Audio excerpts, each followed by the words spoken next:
ಕರ್ನಾಟಕ ರಾಜ್ಯದ ಹವಾಮಾನ ಮುನ್ಸೂಚನೆ. ನಾನು CS ಪಾಟೀಲ್, ವಿಜ್ಞಾನಿ, ಹವಾಮಾನ ಕೇಂದ್ರ, ಬೆಂಗಳೂರು.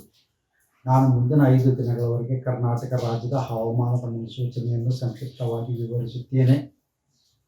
ಇಂದು ಕರಾವಳಿ ಹಾಗೂ ದಕ್ಷಿಣ ಒಳನಾಡಿನಲ್ಲಿ ವ್ಯಾಪಕವಾಗಿ ಮಳೆಯಾಗಿದ್ದರೆ ಉತ್ತರ ಒಳನಾಡಿನಲ್ಲಿ ಹಲವು ಕಡೆ ಮಳೆಯಾಗಿದೆ.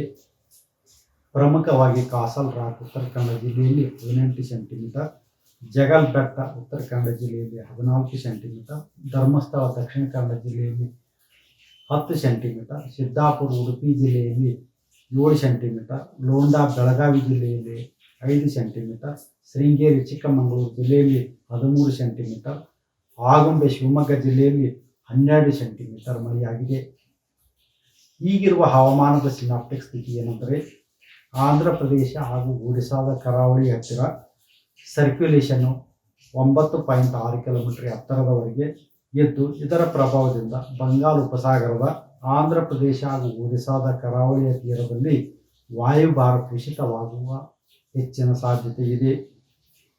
ಇದರ ಹಿನ್ನೆಲೆಯಲ್ಲಿ ಕರಾವಳಿ, ಉತ್ತರ ಹಾಗೂ ದಕ್ಷಿಣ ಒಳನಾಡಿನ ಎಲ್ಲ ಜಿಲ್ಲೆಗಳಲ್ಲಿ ಆಗಸ್ಟ್ 17ರಿಂದ ಆಗಸ್ಟ್ 20ರವರೆಗೆ ವ್ಯಾಪಕವಾಗಿ ಮಳೆಯಾಗುವ ಹೆಚ್ಚಿನ ಸಾಧ್ಯತೆ ಇದೆ. ಉತ್ತರ ಕನ್ನಡ, ಉಡುಪಿ ಹಾಗೂ ದಕ್ಷಿಣ ಕನ್ನಡ ಜಿಲ್ಲೆಗಳ ಕೆಲವು ಕಡೆ ಅತಿ ಭಾರಿ, ಕೆಲವೊಮ್ಮೆ ಅತ್ಯಂತ ಭಾರಿ ಮಳೆಯಾಗುವ ಸಾಧ್ಯತೆ ಇದ್ದು, ಈ ಜಿಲ್ಲೆಗಳಿಗೆ ಆಗಸ್ಟ್ 17 ಹಾಗೂ 18ರಂದು ರೆಡ್ ಅಲರ್ಟನ್ನು, ಆಗಸ್ಟ್ 19 ಹಾಗೂ 20ರಂದು ಆರೆಂಜ್ ಅಲರ್ಟನ್ನು ಘೋಷಿಸಲಾಗಿದೆ. ಬೀದರು, ಕಲಬುರಗಿ, ಯಾದಗಿರಿ, ವಿಜಯಪುರ, ರಾಯಚೂರು, ಬೆಳಗಾವಿ, ಧಾರವಾಡ, ಹಾವೇರಿ, ಗದಗ, ಬಾಗಲಕೋಟೆ ಹಾಗೂ ಕೊಪ್ಪಳ ಜಿಲ್ಲೆಗಳಿಗೆ ಆಗಸ್ಟ್ 17, 18 ಹಾಗೂ 19ರಂದು ಆರೆಂಜ್ ಅಲರ್ಟನ್ನು, ಆಗಸ್ಟ್ 20ರಂದು ಯೆಲ್ಲೋ ಅಲರ್ಟನ್ನು ಘೋಷಿಸಲಾಗಿದೆ.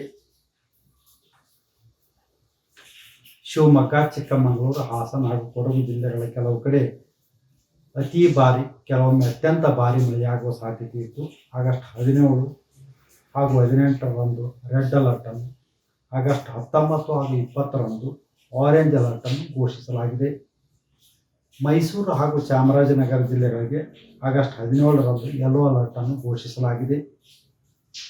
ಬೆಂಗಳೂರಿನಲ್ಲಿ ಆಗಸ್ಟ್ 17ರಿಂದ ಆಗಸ್ಟ್ 21ರವರೆಗೆ ಹಗುರದಿಂದ ಸಾಧಾರಣವಾಗಿ ಮಳೆಯಾಗುವ ಹೆಚ್ಚಿನ ಸಾಧ್ಯತೆ ಇದೆ. ನಾನು 86 kg ಇದ್ದವಳು 71 kg ಬಂದಿದ್ದೀನಿ. ವಯಸ್ಸಾದ್ಮೇಲೆ ಸ್ಮಾರ್ಟ್ ಆಗಿ ಕಾಣ್ತೀರಾ ಅಂದ್ರೆ ಜಿನ್ನಿ. 126 kg ವೇಟ್ ಇದ್ದು ನಾವು ಈಗ 114 kg ಲೆಕ್ಕ ಬಂದಿದ್ದೀವಿ. ಯಾವುದೇ ಸೈಡ್ ಎಫೆಕ್ಟ್ ಆಗಿಲ್ಲ. 84ರಿಂದ 50 kg ಬಂದೆ. ಆಮೇಲೆ ಸಣ್ಣಗೆ ಫಿಟ್ ಆಗಿದ್ದೀನಿ. ಅದಕ್ಕೆ ನಾನು ಯೂಸ್ ಮಾಡ್ತಾ ಇರೋದು ಜೀನಿ ಸ್ಲಿಮ್.